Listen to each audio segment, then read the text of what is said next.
My name is Frank. I am 60 years old, and I will tell you something straight, the way I tell everything now. At this age, stepping back from certain people is not bitterness. It is not resentment. It is not me sitting in my cabin sour at the world. It is the opposite of that. It is me protecting a quiet I spent most of my life refusing to build. It is me valuing time I used to throw away by the bucket. It is me finally focusing on what matters, instead of what only looks like it matters in the moment. I spent 40 years chasing a number in a bank account. 40 years building what I called a fortress, brick by brick, while the people who actually loved me waited at the door. So when I tell you I keep a smaller circle now, I am not telling you to be cold. I am telling you to be honest about who deserves a chair at your table. Let me start with time. Time feels different at 60. When you are young, time looks like an open field. You think the field goes on forever, and you can walk any direction you please. So you spend hours on shallow talk you will not remember by Friday. You take on obligations you said yes to only because you felt guilty saying no. You sit through dinners with people who drain you because you tell yourself there is plenty of time for the dinners that fill you up. There is not. I learned that the hard way. I used to work weekends because I figured I would make up for it with my family later. Later never came on schedule. Later was just another word for never. Now every morning has weight. The first quiet cup of coffee on the porch, before the woods wake up, before the first bird, before the kettle whistles. That is not a little thing to me anymore. That is real estate I will not lease out cheaply. I sit with that cup the way other men used to sit with their newspaper. Slow, intentional, as if the day were a guest I wanted to greet properly. There was a fellow named Boyd I used to drive 40 minutes to see, because we were friends in our 20s, and I felt like I owed the past something. Boyd was a good enough man, but every visit he talked at me for 2 hours about a grievance that never changed, and I would drive home empty, both hands tight on the wheel, and a headache forming behind my right eye. One evening I sat in the truck after one of those visits and thought, that was 4 hours of my life I will never see again, and I gave it away for nothing. That was the night I stopped pretending old loyalty alone was reason enough. So I ask 3 simple questions now. Is this worth my energy? Does it actually bring me any joy? Does it line up with who I am trying to be? If the answer is no, then I let it go without dressing it up. Time spent on what does not matter is time stolen from what does. You only get so many mornings on this earth. I am not going to spend mine paying interest on debts nobody is even keeping track of anymore. The second thing is, relationships change, and so do we. Nobody warns you about that when you are young. You grow up thinking a friend is a friend forever, and if a friendship ends, somebody must be at fault. Somebody must have done a wrong thing. That is not how it works most of the time. People are not stones. People are rivers, and rivers do not run the same course your whole life. When I was 28, I had a circle of buddies from the work crew. We were inseparable. We knew each other's wives, each other's debts, each other's bad habits. We borrowed tools, we borrowed money, we covered each other's shifts. 20 years later, half of us could not have held a real conversation if you locked us in a room. We were not bad men. We just stopped being the same men. The plant closed. People moved for work. A couple of marriages folded. Life put miles and weather between us, and what we had in common slowly went out of date. Not every relationship was meant to last a lifetime, and that is not failure. That is life moving forward. When I was younger, I believed relationships required non-stop effort. Remember every birthday. Show up to every wedding. Be the reliable one even when you were running on fumes. So I did. I showed up exhausted. I showed up bitter and pretending not to be.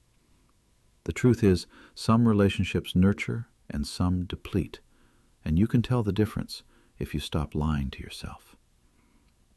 I had a cousin named Ramsey who only called when something had gone wrong in his life and never once asked how I was. 40 years of that. I do not hate the man. I just stopped picking up. A real friendship is two-way. Support both ways. Listening both ways. Light brought in, not light taken away. My circle is smaller now than it has ever been. It is also richer than it has ever been. Some people were part of the journey. They do not have to be part of the present. You do not have to keep them out of guilt. Now trust. Trust is the one that took me the longest to figure out. When you are young, you trust easy because you have no scars yet. You assume good faith. You take people at their word.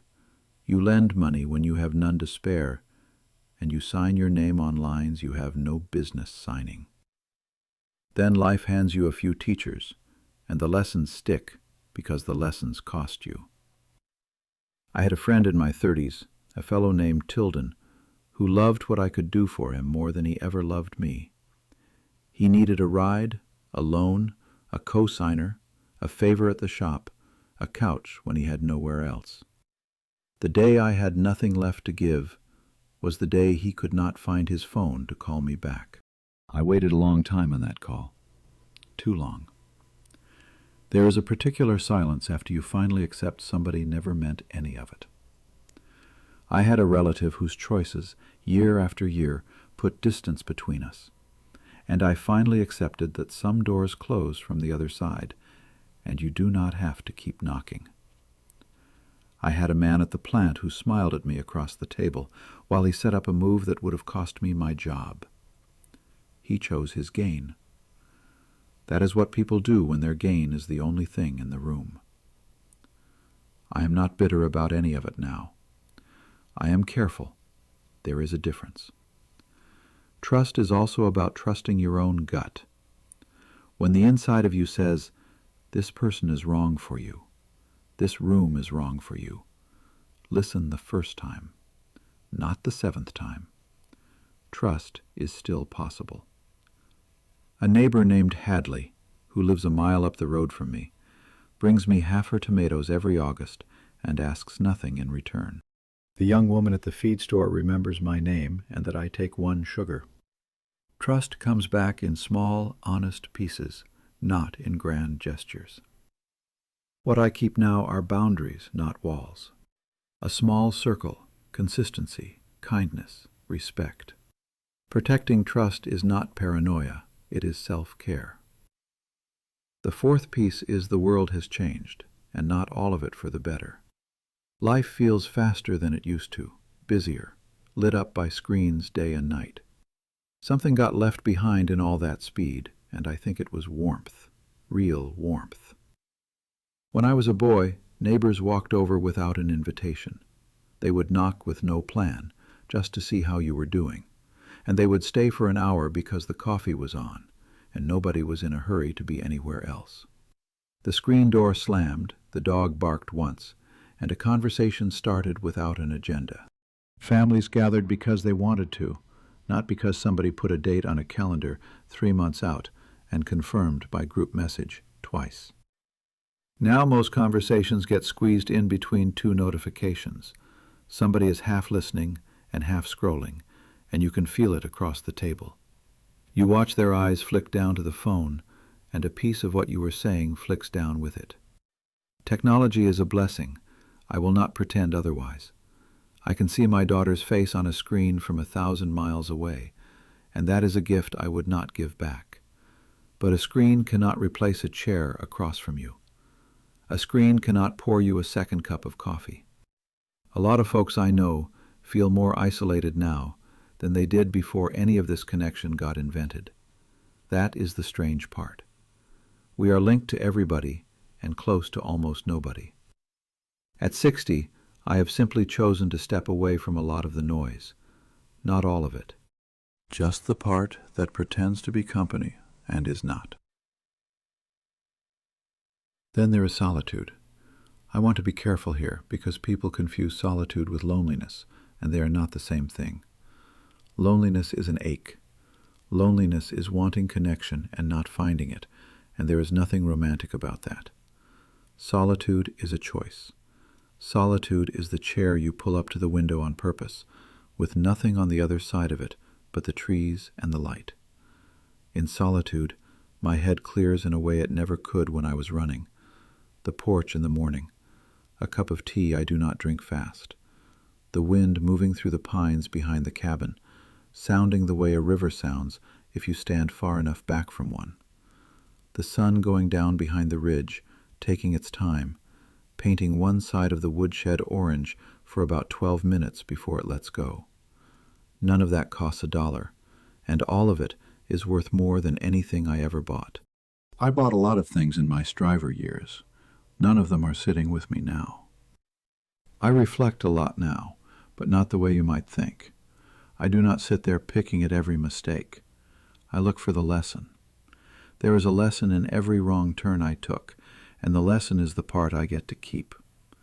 I will tell you something that surprised me. Solitude actually made me appreciate the people in my life more. When I sit with somebody now, I am present, because I am not starved for noise, and I am not running from quiet. I am not in the chair, half wishing I were somewhere else, fixing some problem I left behind on the desk. There is no desk anymore. There is just the chair, and the person, and the kitchen light, and time to actually mean what I am saying.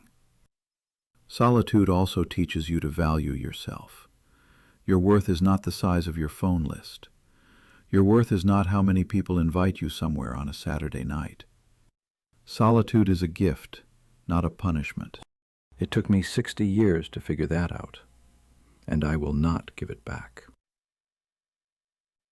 Number 6, why I avoid people now. I want to say this plain because plainness is the only currency I have left that has not lost value. It is not bitterness. It is the protection of peace. Not every connection out there is worth maintaining, and not every social obligation deserves your time. When I was younger, I wanted to be the reliable friend, the helpful neighbor, the supportive cousin, the dependable man at work. I wanted my name to mean something whenever it came up at somebody else's kitchen table. I said yes to almost everything, and I told myself that was strength. It was not strength. It was fear. I was afraid that if I said no, people would walk away, and I would be left with a quiet I did not yet know how to sit inside.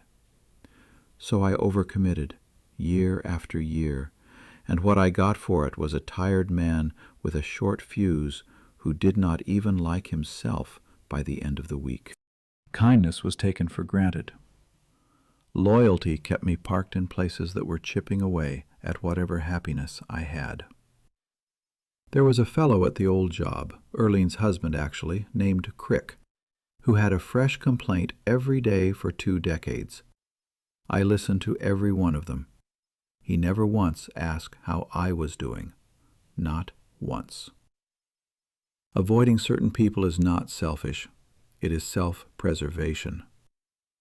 I traded the noise of constant interaction for the quiet joy of a smaller and deeper circle. No drama, no competition, no keeping score, just real.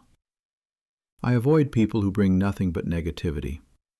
I avoid people who pull me into their drama because they need an audience. I avoid people who never, even once, ask how I am doing. You might be wondering, am I the only one who feels this? You are not. I think a lot of us, when we get to a certain stretch of road, stop feeling like we have to be everything to everyone. We stop performing for the room. We stop saying yes when the truthful answer is a quiet no. Quality over quantity in relationships. Superficial connections start to feel hollow, like styrofoam in your hand. We start craving the kind of conversation where two people actually mean what they say, where nobody is angling for anything, where the air is honest. Shared laughter, not polite laughter. Real friendship, not networking. Saying no can feel selfish at first, especially if you were raised the way I was, in a house where no was almost a swear word, and yes was how you proved you were worth a seat at the table. But it is not selfish. By stepping back from what drains you, you make room for what feeds you. I have a friend at the diner in town, a quiet old farmer named Mosley, who I see once every couple of weeks. We barely speak. We have eggs. We watch the road. We say maybe 10 honest sentences. I leave that breakfast feeling more connected than I did after 100 crowded parties when I was 40. You are not alone in this. A lot of people in their later years are making the same quiet choice. Pulling back is not something gone wrong with us. It is something figured out.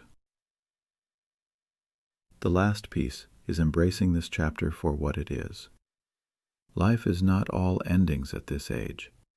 I used to think it would be. I figured by 60 you were mostly winding down, mostly looking backward, mostly out of road. I was wrong.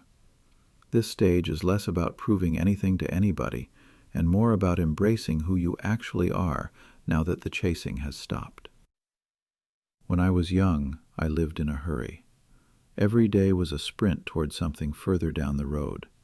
The promotion, the raise, the number, the next thing. There was always a next thing. I would hit one milestone, and the win would last about an afternoon before the new milestone started flashing in the distance and pulling me out of my own chair. I missed the road itself.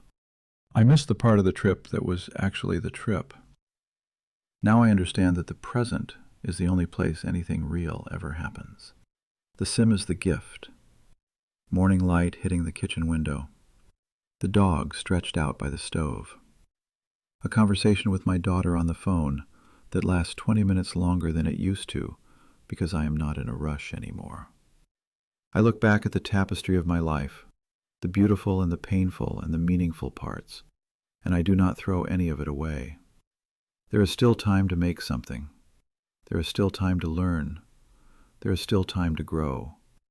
And there is the freedom, finally, to say no to what drains you and yes to what brings you peace. That is not a small freedom. That is most of a life right there. Live boldly, the way you actually mean to. Love deeply, the few people who earn it.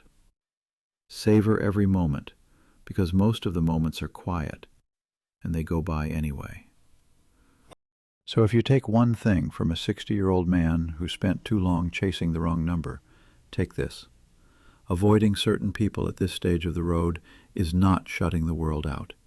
It is not building a wall. It is not turning your back on humanity. It is protecting the peace you worked your whole life to find. The peace nobody handed you, the peace you had to earn the long way around, after a lot of wrong turns. Choose the peace over the chaos. Choose the quality of your days, not the quantity of your commitments. The fortress I built brick by brick when I was a striver was the wrong building. I poured everything into walls that kept the wrong things in and the right things out. The one I am sitting in now, this small place by the woods, with one cup of coffee and a wind through the trees and a dog asleep by the stove, that one I built right. The walls of it are honest. The roof of it is paid. And there is a chair across from me. It just does not seat as many as it used to. That is on purpose. Pour yourself a quiet cup tonight. Look at who is at your table. Make sure they belong there. That is the whole lesson.